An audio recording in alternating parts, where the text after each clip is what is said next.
গোলাবা নুরসানকার বাড়ি ৭টার বাইরে না ৭টার মাল ছড়াই লেতে হইব আশেপাশে গড্ডির মাল ছড়াই লেতে হইব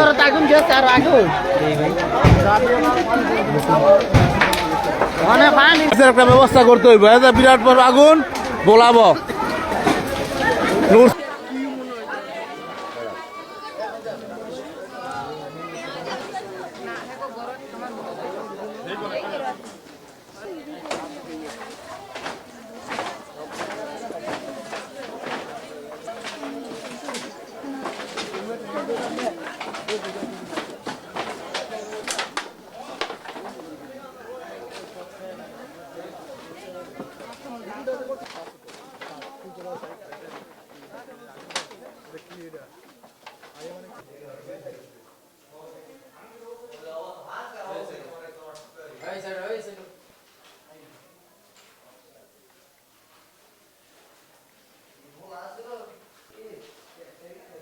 ভাই ওই লাইটটা বন্ধ করে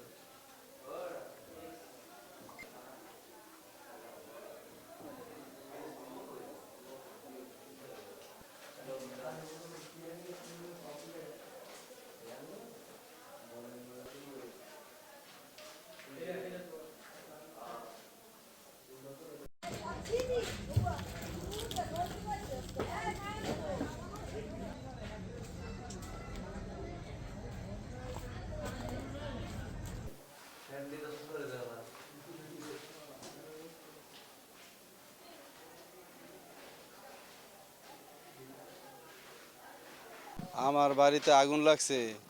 মাগরিব নামাজের পর আমি ইফতার নিছি আমাদের মসজিদে ওইখান থেকে আইসা রাস্তার মাঝে শুনতেছি যে আগুন লাগছে আমি তাড়াতাড়ি করে দৌড় ফিরে আসছি বাসায় আসছি আইসা দেখি অনেক লোক জড়ো হয়ে গেছে ২০০-৩০০ লোক সবাই চেষ্টা করতেছে আপ্রাণ চেষ্টা করছে পানি দিয়া কেউ বালু দিয়া সাহায্য সহযোগিতা সবাই আগুন নেভানোর জন্য চেষ্টা করছে আমি হতাশ হয়ে গেছি আমার সব শেষ হয়ে গেছে আমি সবার কাছে সাহায্য সহযোগিতা চাই আমাদের একটু খেয়াল রাখবেন আপনারা আসলে মার্কেট থেকে দৌড়ে এদিকে লোক সব জমে রয়েছে ভয়ে আতঙ্ক হয়েছে মানে আগুন অনেক উপরে উঠছে তো তখন আমি যখন হাত বাড়াইছি তখন ওই এলাকার মানুষ সবাই বাল্টি বুল্টি যাই যেটা পাই সেটা পানি ছেড়ে দিয়ে সহায়তা করছে।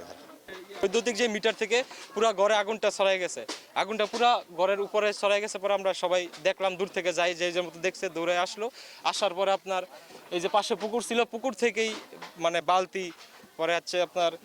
মগ টক দিয়ে আপনার পানি দিয়ে পুরো ঘরে বালি দিয়ে যেভাবে পারছে আগুনটা মানে নিবানোর ব্যবস্থা চেষ্টা করছে আর কি ক্ষয়ক্ষতি মানে একটা মানে সংসারে যা থাকে কিছুই নাই মানে অবশিষ্ট কিছু নেই একটা মানে টুকরা সুতার টুকরা মতো বের করার ব্যবস্থা আমরা কিছু করতে পারি নাই মানে যা ছিল সবই শেষ ফ্রিজ টিভি খাট আলমারি মানে যা থাকার অবস্থা মানে সবই পুরো স্থায়ী হয়ে গেছে।